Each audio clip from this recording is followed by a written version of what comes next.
ఇక కేంద్ర మంత్రి బండి సంజయ్ మీడియాతో మాట్లాడుతున్నారు. లైవ్ చూద్దాం. కుట్రలో భాగమే ఇలా రాష్ట్ర ప్రభుత్వం యొక్క చేస్తుంది. ఇవాళ అమ్ముకున్నారు, సగం అమ్ముకున్నారు. మద్దతు ధర లేదు ఇప్పటికి. అంటే రైతులు ఇబ్బంది పడుతుంటే, రైతులు నానా అవస్థలు పడుతుంటే కొనుగోలు బ్రహ్మాండంగా జరుగుతున్నాయి. ఇలా సవాల్ చేస్తున్నారు రాష్ట్ర ప్రభుత్వానికి. చలో తరుగు తాలు తేమ లేకుండా ఎక్కడైనా కొంటుండ్రని చెప్పి ప్రూవ్ చేయండి. తరుగు తాలు తేమ కటించకుండా కొంటలేరు అని చెప్పి నేను ప్రూవ్ చేస్తా. నేను 3 నెలలకు రాస్తా. మీకు సిద్ధమా దానికి? రాష్ట్ర ప్రభుత్వం సిద్ధమా దానికి? కొనుగోలు ప్రారంభించిన కేంద్రాలు చూపడతారు. నేను పోదాం, రైతుల దగ్గర పోదాం ఇవాళ. కానీ ఇచ్చిన హామీలు ఏమైనాయి? కాబట్టి నేనేమంటున్నా అంటే, దయచేసి ఇప్పటికైనా యుద్ధ ప్రాతిపదికన మీరు కొనుగోలు ప్రారంభించండి. రైతులు తక్కువ రేటుకి అమ్ముకునే పరిస్థితి వచ్చింది.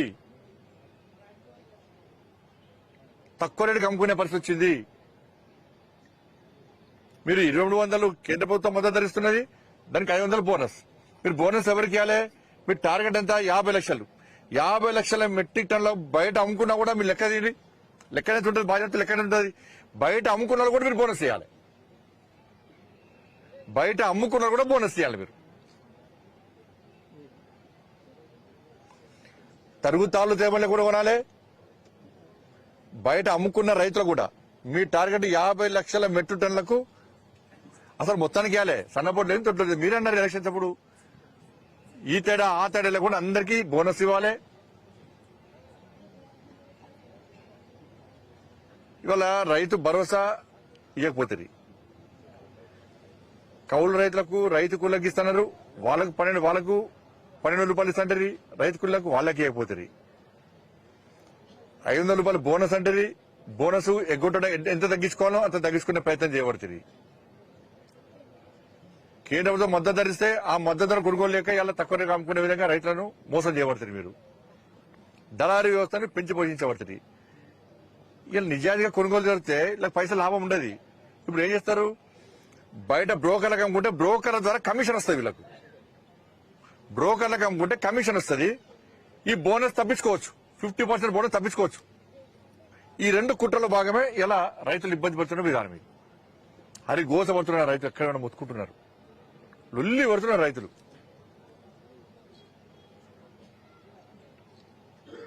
ఇది పక్కకు పెట్టి కొత్త సమస్యను పట్టుకొచ్చి కథ కొనుగోలు గురించి ఎవరు మాడతలేరు. ఇక బందిగా రైతు సమస్య ఎవరు మాడతలేరు. ఇక డైవర్షన్ పాలిటిక్స్. కాబట్టి రాష్ట్ర ప్రభుత్వము కొనుగోలు విషయంలో ప్రత్యేక శ్రద్ధ వహించాలి. ఇప్పటికీ 50% కూడా కొనుగోలు జరగలేదు. మీ నిర్లక్ష్యం వలన, మీ చేతకంతనం వలన, మీ మూర్ఖత్వ ఆలోచన వలన, మీ కుట్రల వలన రైతులు తక్కువ రేటుకి అమ్ముకునే పరిస్థితి వచ్చింది. మీరు బోనస్ ఇచ్చడం తప్పించుకోవడానికి ఈ కుట్ర చేస్తున్నారు. తరుగుతాలు తేమ పడుతుంది, రైతులు ఇబ్బంది పడుతున్నారు. రోడ్ల మీద ధాన్యం వేసుకున్నారు, స్థలాలకు ఇబ్బంది పడుతున్నారు. కాబట్టి రైతు భరోసా ఇవ్వాలి. రైతు కులకు 12,000 రూపాయలు ఇవ్వాలి. బోనస్ ఇవ్వాలి. తరుగుతాలు తేమలు కూడా కొనాలి. ప్రతి ఒక్కరికి బోనస్ ఇవ్వాలి. అన్ని పంటలకు బోనస్ ఇవ్వాలి. ఇది మా డిమాండ్. ఇప్పుడు లగిచర్లకు సంబంధించి మేము ఫార్మాసిటీకి వ్యతిరేకం కాదు. దేశంలో అనేక ప్రాంతాలు కట్టారు. వాళ్ళ ఫార్మాసిటీ అక్కడ రైతులకు అన్యాయం జరగకుండా రైతులను ఒప్పించి, రైతులను మెప్పించి, వాళ్ళతో చర్చలు జరిపి, వాళ్ళకి అన్ని విధాల న్యాయం చేసి వాళ్ళు ఒప్పుకున్న తర్వాత ఇలా ఫార్మాసిటీ కడతారా ఇంకేం సిటీ కడతారో కట్టుకుంటే ఎవ్వరికి ఇబ్బంది లేదు. రైతు కూడా సహకరిస్తారు. కానీ రైతుల గురించి ఆలోచించకుండా, వాళ్ళ సమస్య పరిష్కరించకుండా, వాళ్ళ ఆలోచనలు వినకుండా, వాళ్ళ బాధలు కష్టాలు వినకుండా, వాళ్ళకు న్యాయం చేయకుండా దౌర్జన్యంగా మేము ఫార్మాసిటీ కడతాం, మీరు మీ స్థలాలు మీ ఇల్లు ఇచ్చేయాల్సిందే అంటే రాచరిక పాలన ఇదేమన్నా? ఇదెక్కడి పాలన? ఇది ఏమైంది? అలా గతంలో బీఆర్ఎస్ పార్టీ అక్కడనే ఫార్మాసిటీ గిట్ట చేసింది. ఇవాళ ఇక్కడ కూడా చూడండి, మీరు ఆలోచించారు, ఇక్కడ మీడియా మీద ఆలోచించాలి. ఇక్కడ కూడా ఇప్పుడు రైతుల సమస్య ఏంది? ఇక్కడ కూడా వికారాబాద్ రైతులకు సంబంధించి మరి రైతులు ఇబ్బంది పడుతున్నారు, పేద ప్రజలు ఇబ్బంది పడుతున్న చర్చ జరుగుతలేదు. వీళ్ళు విధ్వంసం చేసిరని వీళ్ళు చేయలేదని వాళ్ళు సమస్య వచ్చింది. అలా వాళ్ళ టాపిక్ డైవర్ట్ చేసినారు కూడా, అరవై ఇష్యూ డైవర్ట్ అయింది. చర్చ దేని మీద జరగాలి? అక్కడ రైతులు వాళ్ళ సమస్యల మీద ఆందోళన చేస్తున్నారు, వాళ్ళ బాధలు చెప్పుకుంటున్నారు. మా కష్టాలు వినండి, మా బాధలు వినండి, మాకు న్యాయం చేసిన తర్వాతనే మీరు ఫార్మాసిటీ కట్టుకోండి అని చెప్పి వాళ్ళ రైతులు బాధను వ్యక్తం చేస్తున్నారు. మరి ఆ సమస్య మీద చర్చ లేదు. ఇప్పుడు ఇక ఆ సమస్య చర్చ లేదు. వీళ్ళు వాళ్ళ మీద దాడి చేసినట్టు వీళ్ళు మొత్తం ఇదే పరిస్థితి. వాళ్ళ అసలు చర్చ పక్కపోయింది, ధాన్యం చర్చ పక్కపోయింది, ఇక్కడ వికారాబాద్ రైతుల పేద ప్రజల సమస్య పక్కపోయింది. బీఆర్ఎస్ వర్సెస్ కాంగ్రెస్ సమస్య మారింది. వీళ్ళు వాళ్ళ గురించి మాట్లాడలేరు, వాళ్ళు వీళ్ళ గురించి మాట్లాడలేరు. కలెక్టర్ గారి మీద దాడి చేయడము తప్పదు. ఇది రైతులు మాత్రం దాడి చేయలే. రైతులు అక్కడ పేద ప్రజలకు అటువంటి ఆలోచన లేదు. వాళ్ళకు ఉన్నతాధికారులను గౌరవించాలి, వాళ్ళు మన అధికారులు మనల్ని పాలిస్తారు, మనకు సహకరిస్తారని చెప్పి ఆలోచన ఉంటుంది వాళ్ళకు. వాళ్ళ బీఆర్ఎస్ వాళ్ళు దాడి చేశారని చెప్పింది ఎవరైనా ప్రభుత్వం చెప్పింది. దీని వెనుక కేసీఆర్ కొడుకునని చెప్పింది ఎవరు? ప్రభుత్వం చెప్పింది. మరి ఏమైంది? కేసీఆర్ కొడుకుని ఎందుకు లోపడేస్తలేరు? లోపడేయడానికి చెప్పింది ఎవరు? ఇలా సాక్షాత్తు కలెక్టర్ గారి నివేదికలో దీని వెనుక కుట్ర దాగి ఉందని కలెక్టర్ గారు నివేదిక ఇచ్చారు. కుట్ర ఏందో ఈ ప్రభుత్వము ఇది వేరే దేశంలో వచ్చి టెర్రరిస్ట్ వచ్చి దాడి చేస్తే కూడా చర్చ ఇప్పుడు బయటపడుతుండే. వేరే దేశం టెర్రరిస్ట్ వాళ్ళు వచ్చి దాడి చేస్తే ఈ విషయం బయటకు వస్తుండే. ఈ ప్రాంత పోలే ఇక్కడ కొంతమంది వ్యక్తులు కుట్ర చేసి దాడి చేస్తే ఆ కుట్రను ఇంకా బహిర్గతం చేస్తలేనంటే ఈ ప్రభుత్వానికి చాతకంతరం ఇది. ప్రభుత్వం యొక్క చాతకంతరం ఇది. ఇంత సమస్య, చిన్న సమస్య నువ్వు కుట్రను కూడా మీరు బయట పెట్టలేకపోతున్నారంటే మీ చాతకంతనం, ఫెయిల్యూర్ ప్రభుత్వాన్ని. ఇప్పుడు ప్రభుత్వంలో పెద్దలే అంటారు కేసీఆర్ కొడుకున్నాడని, మీరు అరెస్ట్ చేయరు. ఈ ప్రభుత్వమే అంటది దీనికి బీఆర్ఎస్ దాడి చేశారని చెప్పి ఒక్కరిని అరెస్ట్ చేస్తారు, 10 మంది అరెస్ట్ చేస్తారు, అమాయకాలతో అరెస్ట్ చేస్తారు. విడిపోయారని అమాయకాలతో ఎందుకు అరెస్ట్ చేస్తారు? వదిలిపెట్టిన వాళ్ళు వెంటనే వాళ్ళు దాడి చేశారు. మీరే పడితే బీఆర్ఎస్ కుట్ర చేశారని మరి రైతులను అరెస్ట్ చేస్తారు. మీరు రైతులు ఏం పాపం చేశారు వాళ్ళ? మరి కుట్ర చేశాక మరి కేసీఆర్ కొడుకును అరెస్ట్ చేయడానికి మీకున్న ఇబ్బంది ఏంది? టీవీలలో 2 రోజులు మోత మోగింది. పాపం ఆయన కూడా హైబద్దినాడు. హైబద్దిని ఏ టీవీలకి ఇంటర్వ్యూలు వీళ్ళ ఈ టీవీ ఛానల్ పోయి ఇంటర్వ్యూ ఇచ్చిండు, ఆ టీవీ ఛానల్ ఇంటర్వ్యూ ఇచ్చిండు, అదే వీనే ప్రదర్శించిండు, నక్క వీనే ప్రదర్శించిండు. నేను నోట్లు వేయలేడు కోరిక అన్నట్టు చూపడుతుండే. అబ్బా ఎంత నట సార్వభౌముడివే నువ్వు నిజంగా కేసీఆర్ కొడుక. నీ నటన చూసినాక ప్రజలు నవ్వుకుంటారు, చీత్వని నవ్వుతున్నారు. నీకేం తెలియదు, నువ్వు అమాయకుడు నువ్వు. కాబట్టి మొత్తం కూడా ప్రభుత్వం యొక్క వైఫల్యము, చాతకంతరము. ఇప్పటికైనా ప్రభుత్వము అక్కడ పేద ప్రజల మీద దృష్టి పెట్టకండి. కుట్ర చేసిన అరెస్ట్ చేస్తారా చేయరా? ఏమైంది? కథం ఢిల్లీకి సమస్య ఢిల్లీ కాంగ్రెస్ హైకమాండ్ దగ్గరికి వెళ్ళి ఏమి తీసుకోవాలో అది తీసుకున్నారు. కథం దుకాణం బంద్. ఇక మళ్ళీ అరెస్ట్ చేస్తోటి. ఇక నాకు తెలిసేది ఏరియా అయిపోయింది. ఇక కథం కేసు మళ్ళీ రేపు కొత్త ఇష్యూ స్టార్ట్ చేస్తారు. ఇక ఇష్యూ అలాగే చేయాలని మళ్ళీ రేపు మీరు క్వశ్చన్ అడగారు. ఇక మళ్ళీ రేపు కొత్త ఇష్యూ వస్తుంది. ఇక చూడు అనే కదా ఢిల్లీకి ఏది పోయినా వేరే ఎవరిగా కలిసిరు. కేసీఆర్ అంటే ఫామ్ హౌస్ అటు చూసుంటాడా అన్న? కాంగ్రెస్ హైకమాండ్ కలిసిరు అయిపోయా. ఇప్పుడు నేను దీనికి ఉదాహరణ ఎప్పుడు వస్తా మీకు. కాళేశ్వరం అరెస్ట్ అన్నారు ప్రభుత్వం ఏర్పడానే. ఏమైందన్నా కాళేశ్వరం అయిపోయిందా? పంట ఎవరు అరెస్ట్ చేసిరా? స్కామ్ అన్నారు. ఏమైంది? ఎదురు కేసీఆర్ రేపు పడేస్తారన్నారు. కథం పోయింది. ఢిల్లీ పోయింది, కలిసి వచ్చింది కేసీఆర్, క్లోజ్. తర్వాత ఫోన్ ట్యాపింగ్ అన్నారు. సాక్షాత్తు రాధాకిషన్ రావు పేరున్నాయి కదా, రాధాకిషన్ రావు ఆయన స్టేట్మెంట్ అయిపోయింది. ఆయన వాంగ్మూలంలో ఇచ్చిండు. నేను కేసీఆర్ చెప్తేనే ఫోన్ ట్యాపింగ్ చేస్తా అని చెప్పి క్లియర్ గా వాంగ్మూలంలోనే చెప్పాడు. ఇది అఫీషియల్ రికార్డ్ అది. మరి అడిగినప్పుడు కేసీఆర్ కనీసం నోటీస్ ఇక చూడు రేపే అన్నారు. కథం మళ్ళీ అధిష్టానం పోయి కేసీఆర్ ఏం కావాలో ఏం చేయాలో చేసిండు. కథం ఫోన్ ట్యాపింగ్ క్లోజ్. నా ఫోన్ ట్యాపింగ్ అనేది సిరిసిల్ల కేంద్రంగా జరిగింది. నేను ఇవాళ మీకు చెప్తున్నాను. అక్కడ డిఎస్పీఓ సిఐఓ ఆయన అరెస్ట్ చేసి లోపడేసారు మొన్న. ఆయన సిరిసిల్ల కేంద్రంగా ఫోన్ ట్యాపింగ్ జరిగిందంటే సిరిసిల్ల కేంద్రంగా కేసీఆర్ కొడుకు ప్రమేయం లేకుండా, కేసీఆర్ కొడుకు తెలియకుండా సిరిసిల్ల నుంచి అంత పెద్ద మిషనరీ పెట్టి ఫోన్ ట్యాపింగ్ జరిగే ఆస్కారం ఉందా?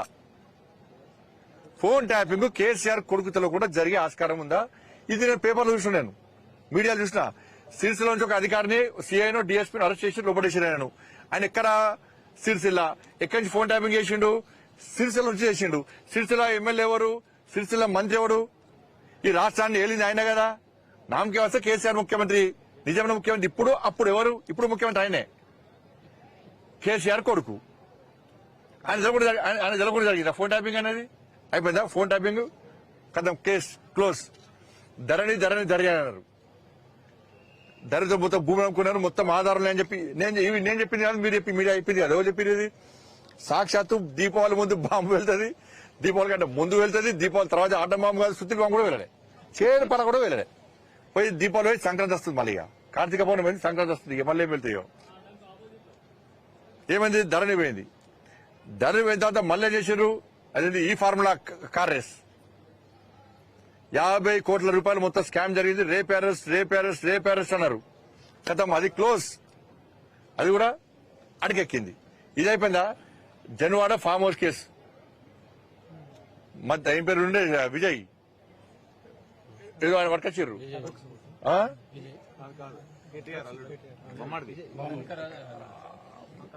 మధ్యరాజు విజయ ఉందా? పాకాలము బామర్దే, బామర్ దొరికిపోయింది. ఇంకా దొరికిండు ఇష్టపెట్టిర్రు వీళ్ళు. ఇప్పుడు పట్టుకుంటాం కాదు, పట్టుకున్న ఇష్టపెట్టిరు వీళ్ళు. ఇప్పుడు దానిలో ఏం చేశారు? 2 రోజులు మీరు టీవీలో అంత అన్న మమ్మల్ని పిచ్చోళ్ళు చెప్తున్నారు. మీరు ఏం తెలియకుండా బ్రేకింగ్ అని మొత్తం ఆటాడిస్తారు. పాప కెమెరామెన్లు, రిపోర్టర్లు అయితే ఆడ పోయి ఆ ఫామ్ హౌస్ లో పోయి ఇంకా చూడు అని నూకేసినా, కింద పడేసినా, మీద పడేసినా, ఇంకా చూడు ఆయన కనిపించింది. ఆయన దొరికిన పెట్టిర్రు. ఈ అరెస్ట్ అది ఎక్కింది. ఎట్లా పోయింది అది? మళ్ళీ ఢిల్లీ పోయిండు. మీకు ఏమర్థమవుతుంది చెప్పరు దీనిలో మీకు ఏమర్థమవుతుంది? కాబట్టి వాళ్ళు కలిసి ఈ డ్రామాలు ఆడుతున్నారు.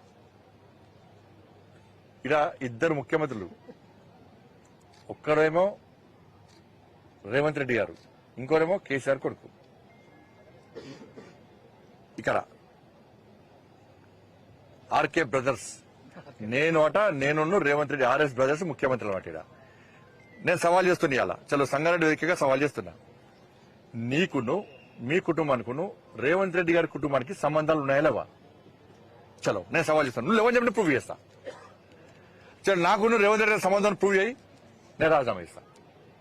రాజకీయాల నుంచి వెంటనే పక్క దొరుకుతున్నాను, వెంటనే. చలో నేను సవాల్ చేస్తున్నా. చలో నీకును, నీ కుటుంబానికిను, రేవంత్ రెడ్డి కుటుంబానికి సంబంధాలు ఉన్నాయి, వ్యాపార పరంగా కూడా సంబంధాలు ఉన్నాయి అని నేను ప్రూవ్ చేస్తా. నువ్వు రాజకీయాల నుంచి పక్కన జరుగుతావా చెప్పు. మీ కుటుంబము కేసీఆర్ కుటుంబానికి, అదే కేసీఆర్ కొడుకు కుటుంబానికి, వీళ్ళే దండుపాల మూటల కన్నా చిరిగి తెలంగాణ దొరికి రాపా. ఇది చీమలు పెట్టిన పుట్టలు పాము జొరినట్టు తెలంగాణ ఆ కుటుంబం జొరింది, బతుకులు నాశనం చేసింది. చిన్న బతుకులు చేసిన మనల్ని. నేను సవాల్ చేస్తున్నా.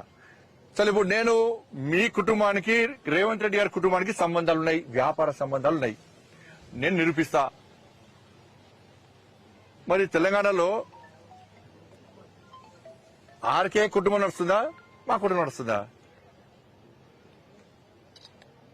జాగాలు కబ్జాలు చేయలే, పైరవులకు దూరం, కమిషన్లకు దూరం. కాబట్టి అంతా కూడా ప్లాన్ కొద్దీ ఏంటంటే ఇద్దరు కలిసి ఏంటంటే భారతీయ జనతా పార్టీని రానియకుండా చేయాలి. భారతీయ జనతా పార్టీని అడ్డుకోవడానికి ఇక్కడ కార్యకర్తలు చాలా అగ్రెసివ్ ముందుకు వస్తున్నారు, భారతీయ జనతా పార్టీ కార్యకర్తలు.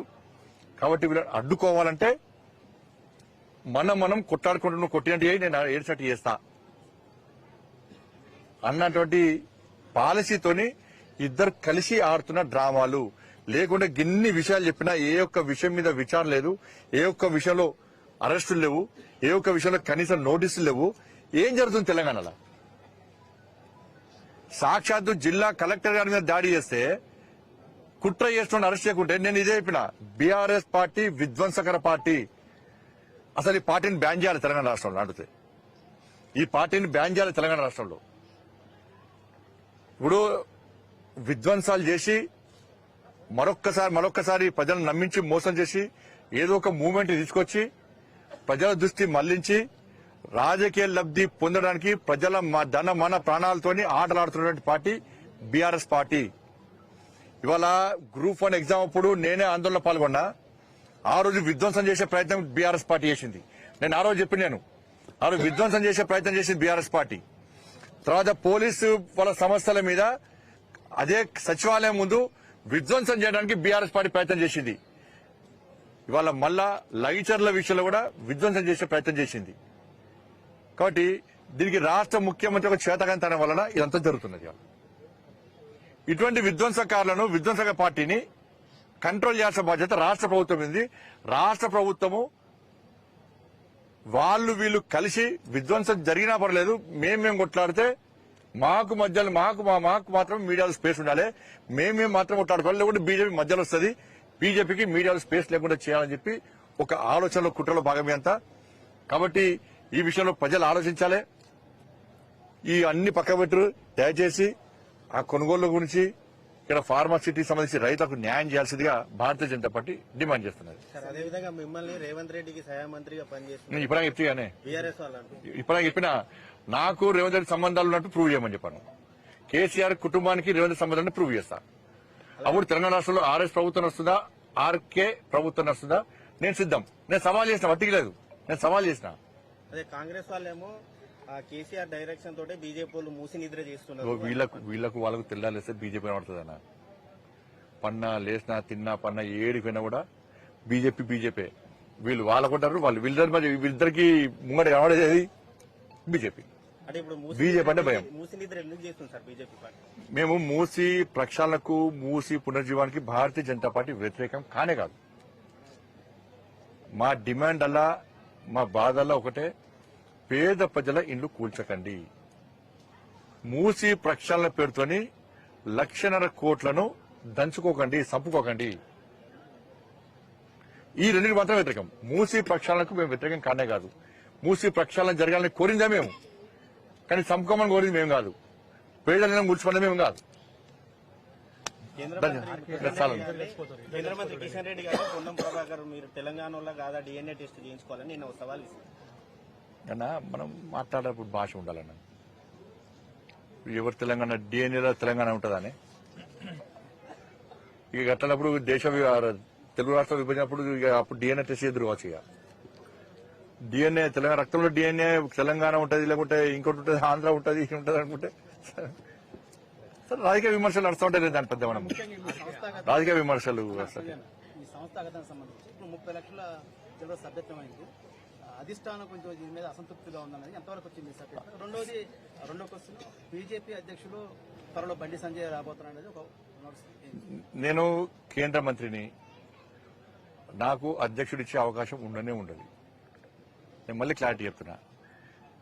కిషన్ రెడ్డి గారు నన్నప్పుడు మార్చే సందర్భంలో కిషన్ రెడ్డి గారు కేంద్ర మంత్రిగా ఉన్నారు కాబట్టి వారు ఒక్కరికి ఎగ్జామ్షన్ ఇచ్చారు. జేపీ నడ్డా గారి ఇప్పుడు మెంబర్షిప్ టైం ఉంది కాబట్టి ఎలక్షన్స్ కాబట్టి వాళ్ళు ఇచ్చారు. కాబట్టి భారతీయ జనతా పార్టీలో ఆ అవకాశం ఉండదు. నన్ను రాష్ట్ర అధ్యక్షుడిగా చేసే అవకాశం ఉండదు. నన్ను మొన్ననే కేంద్ర మంత్రి చేసి నాకు మంచి అవకాశం ఇచ్చారు. కాబట్టి రాష్ట్ర అధ్యక్షుడిగా నన్ను చేసే అవకాశం ఉండదు, నన్ను నియమించే అవకాశం ఉండనే ఉండదు. ఇది తప్పు, 100% తప్పు. మెంబర్షిప్